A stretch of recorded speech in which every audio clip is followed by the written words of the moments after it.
오늘 다시 사모하게 될 이 오병이어의 사건은 예수님의 십자가와 죽으심과 부활 사건을 네 개의 복음서 마태, 마가, 누가, 요한이 다 공통적으로 기록했는데, 예수님이 행하신 이적 중에서 네 복음서가 똑같이 기록한 건 이 오병이어 기적 하나밖에는 없습니다. 거기에는 몇 가지 의미가 있겠죠.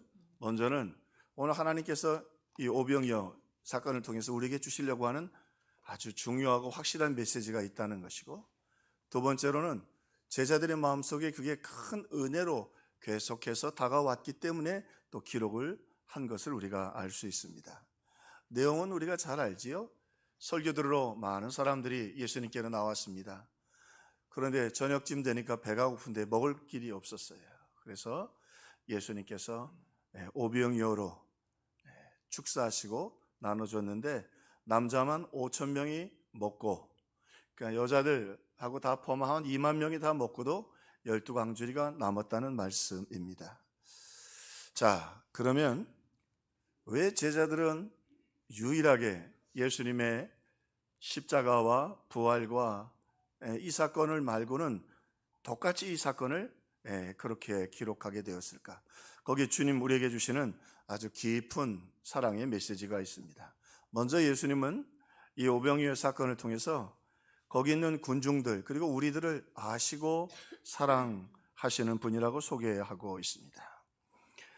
오늘 본문에 보면 사람들이 예수께서 행하신 표적을 보고 이는 참으로 세상에 오실 그 선지자라 하더라. 그러므로 예수께서 그들이 자기를 억지로 붙들어 임금을 삼으려는 줄 아시고. 자, 말씀을 아주 세밀하게 좀 보아야 합니다.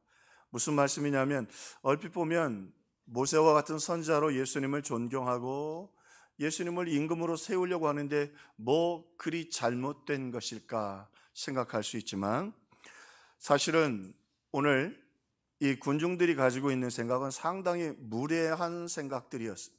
이 군중들은 무례한 사람들이었습니다. D.A. 칼슨은 그들의 잘못된 생각을 이렇게 정리했습니다. 그들은 하나님의 뜻이 아니라 자신들의 뜻을 이루려고 예수님을 이용하려고 했다. 당시에 군중이 5,000명씩 됐다는 말은 충분히 나라를 세울 수 있는 굉장히 강력한 숫자의 모임이라고 하는 것입니다.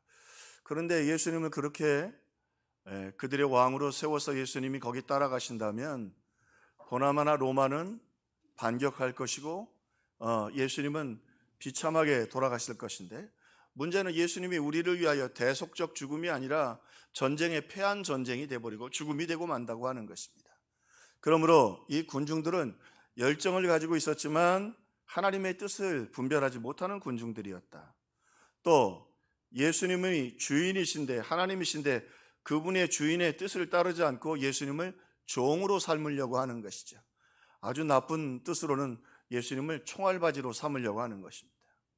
심지어 오늘 본문을 가만히 살펴보면 예수님께서 자신이 모세를 창조한 창조주라고 말씀하셨는데 그걸 아주 불쾌하게 여기는, 하나님의 말씀과 그분이 하나님이신데 하나님의 진리를 불편하게 여기는 무례한 사람들이었습니다. 자, 그래서 오늘 보니까 예수님께서 그들이 자기를 억지로 붙들어 임금을 삼으려는 줄 아시고 그랬습니다. 이 기노스코는 신학에서 굉장히 중요한 단어인데 예수님이 그들의 마음속까지 다 알고 계셨다고 하는 것입니다. 그런데 심지어 이들의 문제는 뭐냐면 자기들이 뭘 잘못하고 있는지조차 자기들은 몰라도 예수님은 그들의 잘못을 다 알고 계셨다고 하는 것입니다. 그런데 놀라운 건 그럼에도 불구하고 예수님은 이 무리를 사랑하셨다고 하는 것입니다.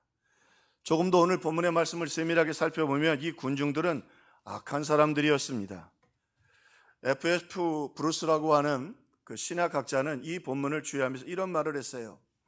예수님께서 그 40일 동안 사탄에게 시험을 받으시죠. 그리고는 성전 꼭대기에서 뛰어내리라 그러면 모든 영광을 너에게 주고 너에게 절하게 하리라 시험을 하는데, 오늘 말씀을 가만히 살펴보면 그들이 예수님을 왕으로 삼으려고 그렇게 세워서 예수님께서 대속의 십자가를 지지 못하시도록, 자, 한편으로는 예수님도 육신을 입고 있는 동안 사람이셨습니다. 배고프셨습니다. 피곤하셨습니다. 배꼽물을 베고 주무시기도 했습니다. 자, 그런 예수님을 아주 교묘하게 이 군중들은 시험하였다고 하는 것입니다. 그래서 FF 브루스는 그들이 사탄의 도구가 되어서 예수 그리스도를 넘어뜨리려고 사악한 계획을 세우고 있다고 말하고 있었던 것입니다. 우리 생각에는 그들이 말씀을 들으러 왔고 예수님을 늦게까지 설교를 들었으니 참 괜찮은 사람들이다. 그래서 예수님이 저들에게 떡을 주셨고 생선을 주셔서 기적을 행하셨다라고 생각할 수 있지만, 내면을, 그 본문을 세밀하게 살펴보면 오늘 아주 위험한 갈등들이 이 본문에 새겨져 있는 것을 보게 됩니다. 존 칼빈은 그런 말을 했습니다. 그들은 하나님의 주권에 정면으로 반역하는 예수 그리스도의 대속 사역을 제거하려고 하는 무리들이었다. 얼핏 보기에는 그들이 가지고 있는 생각이 예수님을 높이고 예수님을 통해 독립을 하는 게 뭐 그리 나쁠까 생각할 수 있었지만, 하나님의 뜻과 성육신을 입고 이 땅에 오신 예수님의 그 사랑을 전혀 이해하지 못한, 아주 분명하게 얘기하면 사탄의 방법과 사탄의 생각에 물든 군중들이었다고 하는 것입니다. 그래서 15절에 보니까 자기를 억지로 붙들어 임금으로 삼으려는 줄 아시고 다시 혼자 산으로 떠나가시니라. 예수님이 그들의 완악함을 아셨습니다. 그리고 혼자 산으로 떠나가시니라. 그랬는데 브루스 밀러는 이 떠나가셨다라는 번역이 도망가셨다가 훨씬 더 정확하다고 설명을 합니다. WBC라고 하는 주석이 있는데, 최근에 많은 주석서를 정리한 현대 신학자들의 생각을 정리한 주석입니다. 한 사람의 생각이 아니라 개혁주의 신학자들이 함께 회의하면서 만들어낸 주석이라 굉장히 전통성이 있는데, 이 WBC 위원회에서는 이 본문을 해석하면서 떠나가셨다가 아니라 도망가셨다가 훨씬 더 본문에 충실하다고 말하고 있습니다. 왜냐하면 예수님도 육신을 입고 계시는데 이 군중들하고 같이 있고 군중들이 자꾸 예수님도 몸을 입고 계시니까 시험에 드실 수 있다는 거죠. 그래서 예수님은 떠나가셨다. 그게 사탄의 유혹인 걸 정확히 아셨다는 말이에요. 다시 말하면 그 군중들은 겉으로는 굉장히 애국적이고 주님을 따르고 말씀을 듣는 것 같았지만, 그들의 마음속에는 사탄이 그들을 조종하고 있는 군중 심리와 그 하나님의 뜻과 십자가의 대속 사역을 제거하려고 하는 아주 사악한 생각들을 가지고 있는 군중들이었다고 하는 것입니다. 불량한 사람들이었습니다. 무례한 사람들이었습니다. 그래서 칼빈은 심지어 이 무리들을 향하여 사탄에게 붙잡혀 있는 군중들이었다. 그리고 또 하나 칼빈은 이런 얘기를 했습니다. 하나님의 말씀을 떠난 종교적 색채를 입은 군중들이 얼마나 무서운 것인가. 종교적 형식만 가지고 있는 신앙인들이 얼마나 무서운 것인가. 우리 평화의 성도들은 하나님의 뜻과 하나님 말씀 위에 바로 서 있기를 주님의 이름으로 축원합니다. 조금 어렵고 힘든 일이지만 하나님의 뜻이 정말 우리 교회에 이루어지고 있는가? 우리는 한순간 한순간 하나님 말씀대로 살고 있는가 점검해 보아야 한다고 하는 것입니다. 오늘 이 이야기처럼 좋은 게 다 좋은 게 아니란 말이죠. 하나님 살아계시고 하나님의 뜻이 있고 하나님의 계획이 있다고 하는 것입니다. 심지어 오늘 본문을 보면 이 군중들뿐만이 아니라 여기 제자들이 소개되는데, 오늘 본문은 제자를 두 그룹으로 소개합니다. 한 그룹은 예수님의 말씀을 따르고 그래도 예수님을 가까이 쫓았던 제자들이 있었습니다. 또 한 그룹은 예수님의 12제자입니다. 자, 그런데 오늘 본문에 보면 그때부터 제자들 중에 많은 사람이 떠나고 다시 그와 함께 다니지 아니하더라 그랬어요. 예수님께서 그들이 왕을 삼으시고 이스라엘을 독립시켜 주시기를 바랬는데 예수님이 피해서 혼자 도망을 가셨단 말이죠. 그러니까 예수님께 실망해가지고 상당수의 제자들이 예수님을 떠나고 다시 돌아오지 않았다는 것입니다. 왜 그랬을까요? 왜 우리의 소원을 안 이뤄주시냐, 우리의 뜻을 왜 안 이뤄주시느냐 말이죠. 그들의 꿈과 그들의 계획이 어떤 것인지 아십니까? 이후에 실제로 이제 이스라엘이 로마의 반란을 일으키면서 반역을 시작합니다. 그때 로마가 디도 장군을 보내서 예수님 돌아가신 후에 이스라엘을 그렇게 제압하는데요, 얼마나 무섭게 제압했든지 남자들 다 죽였을 뿐만 아니라 성전은 돌 위에 돌도 남겨놓지 않았고 심지어는 임신한 여자들의 배를 갈라서 이스라엘이 다시는 반역하지 못하도록 했던 거죠. 지금 그들은 예수님이 임금이 되시는 게 어떤 뜻이고 그들이 지금 반란을 일으키는 게 어떤 뜻인지 잘 몰라요. 로마에게 얼마나 비참한 꼴을 당할지 주님은 알고 계셨기 때문에 그들의 잘못된 생각에 응하지 않으셨는데, 그들은 앞도 뒤도 생각할 수 아니하고 자기들의 생각과 틀린 예수님을 떠나게 되었다고 하는 것입니다. 그들은 말씀을 떠난 무리들이었습니다. 열정과 종교로 물들여 있었지만 말씀을 떠난 사람들이었습니다. 말씀을 버린 사람들이었습니다. 그리고 아주 분명하게 그들은 말씀을 대적하는, 하나님을 대적하는 무리였다고 하는 것입니다. 여기 하나 우리가 코로나 끝난 다음에 기억해야 될 것이 있습니다. 우리가 교회에 나오기 때문에, 종교적 색채를 있기 때문에 하나님 말씀을 떠나고 하나님 말씀을 버리고 하나님 말씀을 대적할 수 있다는 사실을 우리는 기억해야 합니다. 그리고 하나님 말씀 앞에서 정말로 우리는 어떻게, 어떤 결단으로 이 땅을 살아야 할지 오늘 본문의 말씀을 통해서 귀 기울여 드려야 한다고 하는 것입니다. 겉으로는 꽤 괜찮은 군중들인 것 같았지만 그들은 하나님 말씀을 버리고 떠나고 대적하는 무리들이었던 것입니다. 자, 그리고는 오늘 이 본문의 결론 이야기들이 나옵니다. 그런데 예수님이 기네스코 알고 계셨어요. 그들의 그런 모습을 다 알고 계셨고 피하셨고 도망하셨어요. 그런데 오늘 말씀에 보면 예수님께서는 그럼에도 불구하고 저들을 영접하고 사랑해 주셨습니다.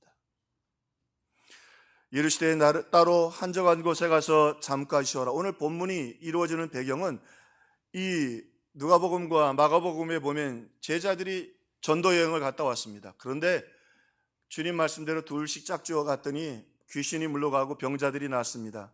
그리고 예수님의 표적을 못 본 사람들이 예수님께로 몰려오기 시작했습니다. 얼마나 사람들이 많이 몰려왔든지 그만 음식을 먹을 겨를도 없을 만큼 바빴습니다. 그래서는 예수님께서 저들을 따로 한 곳에 가서 쉬도록 해주셨습니다. 예수님도 굉장히 피곤한 시간이었습니다. 물론 조금 더 성경을 깊이 보기를 원하는 사람들이 있다면 이 부분도 좀 염두에 둘 부분이 있습니다. 예수님이 왜 그들을 따로 한적한 곳으로 세웠느냐?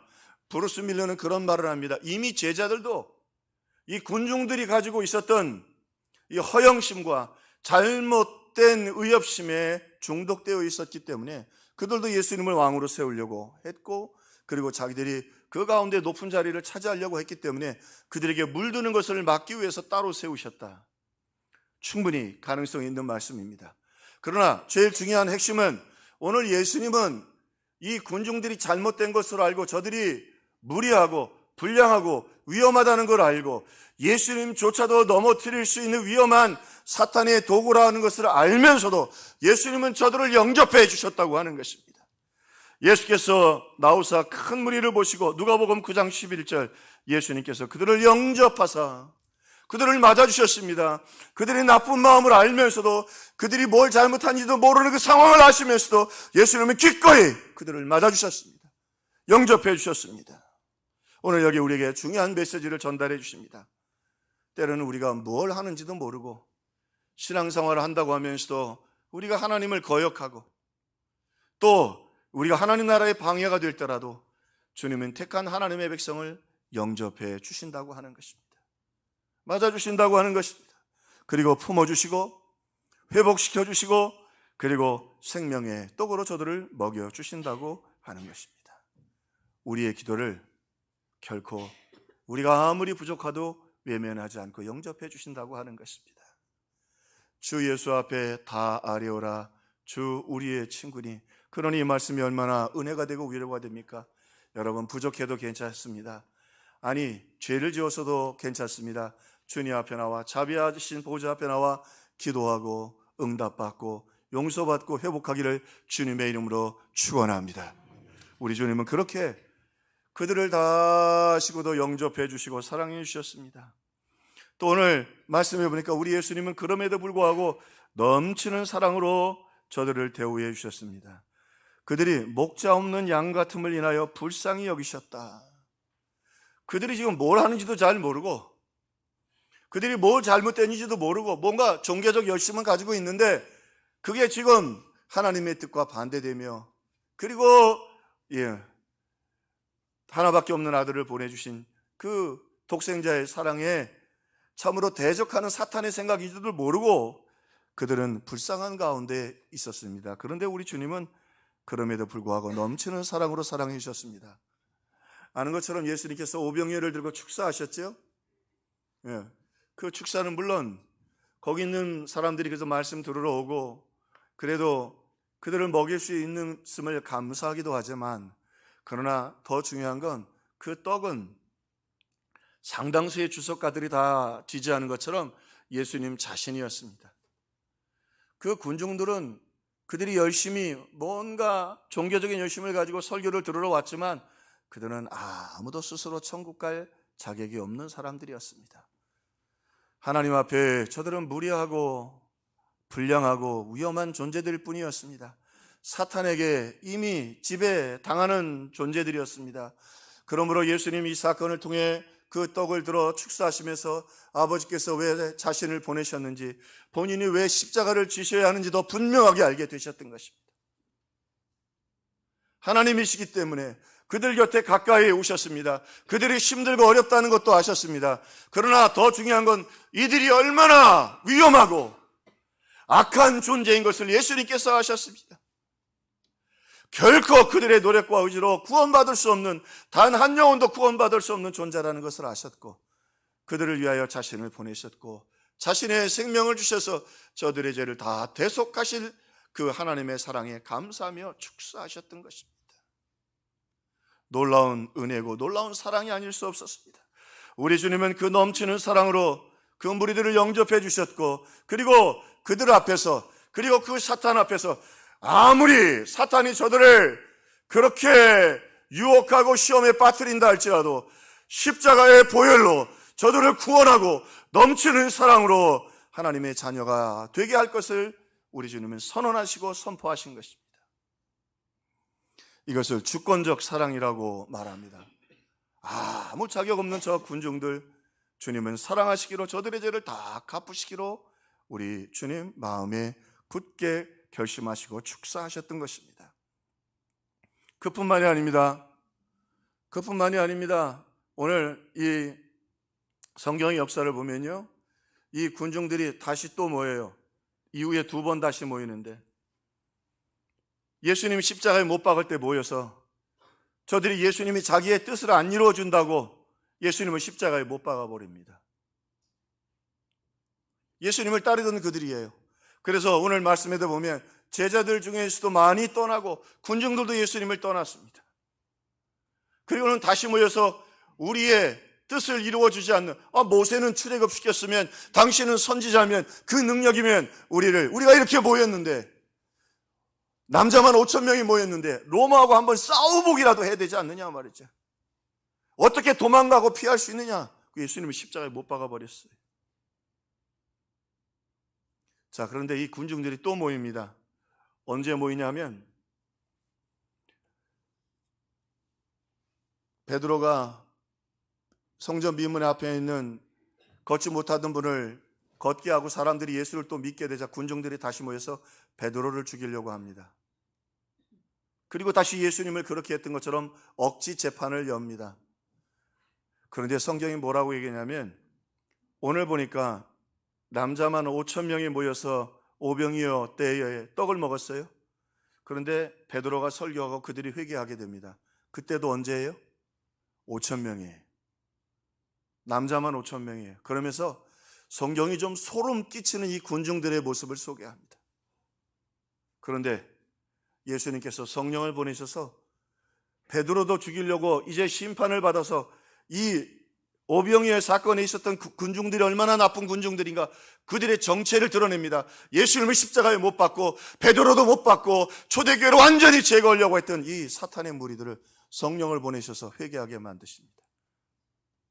우리가 어찌할꼬 그들이 회개하고, 그리고 더 놀라운 건 그들이 흩어져서 초대교회를 세웁니다. 물론 베드로, 야고보, 요한 제자들도 큰일을 했지만 초대교회를 굳게 세웠던 그 사람들은 오늘 이 베드로 앞에서 설교를 듣고 회개했던 사람들이었습니다. 다시 말하면 넘치는 주님의 사랑이 저들의 그 악함과 완악함을, 무례함과 불량함과 그리고 위험함과 완악함을 아셨고, 그리고 그들을 사랑하사 그들을 위하여 자신을 대속물로 대신 십자가에서 제물로 주시는 그 하나님의 사랑을 찬양하시는 그 넘치는 사랑으로, 그리고 그들의 죄를 다 갚으시고 죄만 갚으신 것이 아니라 성령을 주셔서 저들이 복음을 전하는 그 감격과 기쁨으로 살 수 있는 도구로 사용해 주셨습니다. 이게 얼마나 놀라운 일입니까? 이 얼마나 악한 사람들이고 이 놀라운 얼마나 주님의 큰 사랑인가. 자, 그러면서 오늘 본문에서는요, 또 하나 제자들의 면모를 툭툭 설명해 줍니다. 예수님이 빌립에게 가서 이 사람들을 좀 먹을 것을 주어라 그러니까 빌립이 난리를 치죠. 빌립이 이 베세다 출신인데 이 베세다를 잘 압니다. 지금 이 오병이어가 일어나는. 근데 이 베세다는 가난한 지역입니다. 그렇기 때문에 가난한 사람들은 그 당시에 이렇게 그 물건을 사고 팔기가 쉽지 않았기 때문에 상점이 없습니다. 가난한 지역입니다. 그러니까 빌립에게 물어보니까 빌립이 황당한 거죠. 아니, 이 많은 사람들, 2만 명이나 되는 사람은 어디서 떡을 200데나리온이라 그래봐야 그저 배부르는 거 두채 쳐놓고 조금씩 나눠줘도 200데나리온 갖고도 부족하겠습니다. 예수님께서 시험하셨다. 뭘 시험하셨죠? 이 빌립 제자로 부름받았지만 완전히 엉망진창이에요. 믿음 없어요. 금방 38년 된 병자가 나은 것을 보고 예수님께 물어보기라도 해야죠. 당신은 하나님의 아들이신데 이 어떻게 먹이면 좋겠습니까, 주님? 아니에요. 아주 불량이에요, 이 사람. 예수님께 화를 확 내잖아. 어디서 구하라고 말이에요. 네가 이 지역 출신 아니냐 말이에요. 여기 상점도 그 이 많은 사람들 날보러 어떻게 하라고 그러냐 말이에요. 참 불량해요. 시험하셨어요. 불량함이 드러났어요. 예수님의 시험에 낙제를 했어요. 다음 안드레가 열심히 돌아다니더니 종교적 열심입니다. 오병이어와 소년을 데리고 왔어요. 그리고 뭐라고 얘기해? 가만히나 있지. 이 많은 사람들에게 이 오병이어가 그 사실은 옵사리온이라는 물고기는 먹는 물고기가 아니라 우리는 멸치처럼 반찬이에요. 떡도 보리떡이에요. 요한만 보리떡이라고 분명하게 기록해요. 보리떡은 밀떡과 비해서 가난한 사람들이 먹는 거예요. 이게 뭐 무슨 의미가 있겠습니까? 이거 어떻게 하면 좋습니까? 안드레 실격입니다. 제자들의 모습을 다 보여주시는 거예요. 자, 그러면서요, 오늘 요한의 이야기를 하지 않을 수 없습니다. 오늘 요한이요, 예수님께서 예루살렘을 가시려고 이제 갈릴리에서 사마리아를 지나가셔야 되는데 사마리아 사람들이 예수님이 유대인이고 예배드리러 올라가니까 막았어요. 자기들도 있는데 왜 거기까지 올라가냐 이죠. 어쨌든 예수님을 막으니까 요한이 뭐라고 말하냐면, 주여, 하늘에서 불을 내려 저들을 멸하기를 원하시나이까? 자, 우리 성경이 이런 부분에서 어렵습니다. 자, 한편 생각해 보면 굉장히 의협심이 있고 열정적이잖아요. 그죠? 예수님 편에서 말이야, 저것도 불로 다 그냥 태워버리고 그리고 예수님 지나가시죠. 근데 가만히 생각해 보세요. 조심스럽게 생각해 보면 예수님은 그래요. 이 사람들이 무례해요. 똑같아요. 사마리아나 유대인이나. 불량해요. 위험해요. 예수님, 그러나 그들 앞에서 떡을 들어 축사하시면서 내가 저들을 위하여 십자가에 대속 제물된 것을 오히려 감사하셨어요. 그들을 영접해 주셨어요. 사랑해 주셨어요. 자, 그런데 요한은 뭐라 그래요? 예수님 저들을 사랑해서 저들을 위해 죽으시려고 오셨는데 저 무리가 예수님 대적하고 말귀 못 알아듣는다고 하늘에서 불이 내려와서 다 태워 죽인다? 자, 정확하게 생각해 보시죠. 이 생각은 누구 생각이에요? 사탄의 생각이에요. 저 무리들을 다 멸해서 저 불에 태워서 죽여서 저 불바다에 던지길 바라는 건 사탄의 생각이에요. 요한이 예수님 옆에서 꽤 괜찮은 자신이 제자라고 생각했지만 세월이 지나서 생각해 보니까 뭐예요? 자기 가슴에 사탄의 불이 지글지글 불타고 있었던 거예요. 그런 빌립도 하셨고, 그런 안드레도 하셨고, 군중도 하셨고, 군중들이 뭐라 그래요? 그 선지자가 아니냐 말이에요. 오늘 우리의 좀 꿈을 이루어 달라면 그 꿈을 이루어지면 완전히 박살나는데 무슨 소리예요? 오늘 심지어 이 요한복음을 쓴 요한조차도 철부지고 완악했어요. 주님이 그토록 사랑하는, 비록 부족하지만 그토록 사랑해서 이 땅에 찾아온 그 당신의 자녀들을 불로 태워서 죽이겠단 말이에요. 그게 무슨 제자예요? 주님의 마음을 그 정도로 몰랐어요. 오늘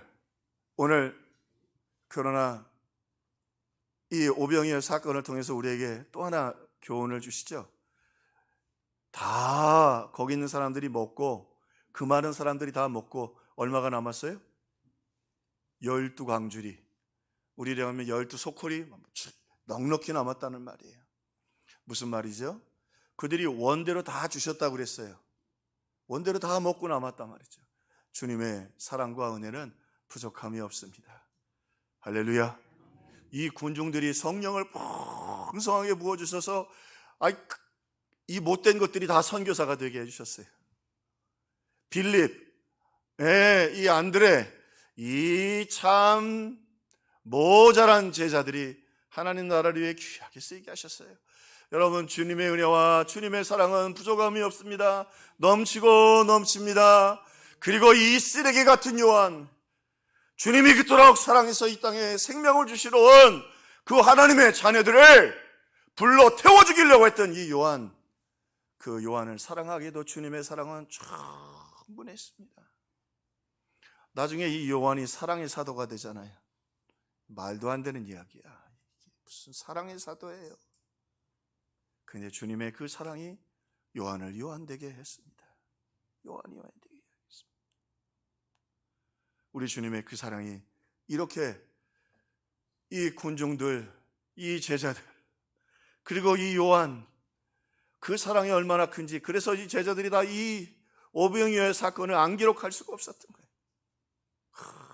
군중들도 문제지만 더 문제였던 자기들을 사랑하셔서 성경을 쓰기까지 품어주시고 영접해 주시고 성령 주시고 은혜 주시고 그 사랑을, 그리고 십자가 앞에서는 다 배반하잖아요. 그래도 그 넓은 사랑으로, 넘치는 사랑으로 끝까지 부어주시고 사랑해 주신 그 주님의 사랑을 잊을 수가 없었던 것입니다. 오늘 그러면서 성경에는 이 상대적 용어들이 좀 있습니다. 우리가 주님 주님 부르시죠. 할렐루야. 주여 주여. 그 말은 뭐예요? 나는 종이라는 말이에요. 아버지라고 부르는 말은 뭐예요? 내가 아들이라는 말이에요.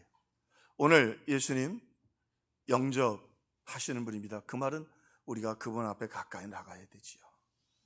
오늘 코로나 이후에 우리 목회자님들 이제 다시 만나보면 이 성도들이 점점 더 예배를 소홀히 여긴다는 거예요. 여러분, 주님 앞에 나와서 주님 앞에 예배하고 주님의 은혜를 사모해서 주님의 맞아주심을 경험하는 저와 여러분들 되기를 주의 이름으로 축원합니다. 슬로보니게 여인이 예수님 앞에 나갔어요. 주님, 내 딸이 흉악한 귀신에 들렸나이다. 그랬더니 예수님이 나는 유대인들을 위해서 왔다. 유대인들이 선민 아니냐. 그랬더니 이 여인이 참 당치도 않은 말을 예수님께 해요. 주여, 그렇지만 개들도 주인의 상에 떨어지는 부스러기를 먹지 않습니까? 그 예수님 뭐라 그래요? 여자여, 내 믿음이 크도다. 할렐루야. 여자여, 내 믿음이 크도다. 물론 여기에 중요한 것도 있습니다. 끈질긴 믿음도 중요하지만 그 앞에, 상 앞에 나가야 부스러기라도 떨어지는, 상 옆에 있어야 부스러기라도 떨어지는 거예요. 주인의 상에서 떨어지는, 그리고 누가는 얘기했어요. 아이들이 먹던 것이라도 떨어지잖아요. 상 곁에. 자비하신 보좌 앞에 꿇어 엎드려 여러분 요한복음을 쓰면서 예배의 자리에 나오면서 여러분의 심령이 주님의 은혜로 회복되고 은혜로 채워지기를 주님의 이름으로 축원합니다. 그 말씀을 들을 때 우리의 심령이 살고 우리를 영접해 주시고, 우리는 부족하여도 나는 부족하여도 영접하실 터이니, 오늘 그 주님 앞에 예배를 통해 또 주님 그 말씀을 통해 더 가까이 나가고 주님의 사랑을 경험하는 저와 여러분들 다 되기를 주의 이름으로 축원합니다. 또 오늘 말씀해 보니까 우리 주님은요 넘치게 주시는 분이에요. 12광주리가 남았어요. 이 12광주리는 12지파를 의미하기도 한다고 그러죠. 다시 말하면 12지파마다 다 남을 것이고 구하는 자마다 넘칠 것이고 하늘은 넘쳐납니다. 할렐루야. 하늘은 넘쳐납니다. 여러분 구하십시오.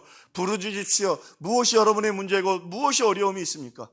떡도 주실 것이고 또 제자들도 변화시켜 주시고 성령을 주셔서 이 참으로 불량하고 무리하고 위험한 이 사람들을 오늘 하나님의 은혜로 말미암아 복음의 증인으로 사용해 주실 것입니다. 그러므로 주님 말씀하십니다. 내 입을 크게 열라. 우리 한번 선포하십시다. 내 입을 크게 열라. 여러분 입을 크게 열고 부르짖어 기도하고 응답받는 저와 여러분이 되기를 주의 이름으로 축원합니다. 하늘에는 풍성한 은혜가 있습니다. 또 하나 이 사도 바울의 강력한 우리를 향한 권면처럼 내게 능력 주시는 자 안에서 내가 모든 것을 할 수 있느니라. 여기 두 가지 의미가 있습니다. 이 땅은요 떡값만 갖고도 안 되고요 떡 먹고도 다 떠나잖아요. 떡 먹고도 힘들어요. 떡만 갖고 되지 않아요. 하나님 주시는 믿음의 능력, 하나님이 해주시는 성령의 능력 바다입니다. 내게 능력 주시는 자 안에서 내가 모든 것을 할 수 있느니라. 하늘은 차고 넘칩니다. 오늘 우리가 부르짖어 기도하면, 우리의 입을 크게 열고 기도하면 우리가 능력을 얻고 그리고 그 능력 가운데 찬송하고 승리하며 걸어가는 삶을, 믿음의 삶을 살 수 있게 될 것입니다. 이 초라한 인간들이 베드로의 설교를 듣고 우리가 어찌할꼬? 그들이 성령 받고 일어나 가는 것마다 능력으로 하나님의 역사를 이루었습니다. 여러분의 심령에, 여러분의 가정에, 여러분의 삶의 현장에 이 주님의 능력이 임해서 이제는 승리하고 찬송하고 정복함에 걸어가는 믿음의 사람들이 다 되시기를 주의 이름으로 축원합니다. 하늘을 부수십시오. 부르짖어 기도하십시오. 하나님 부어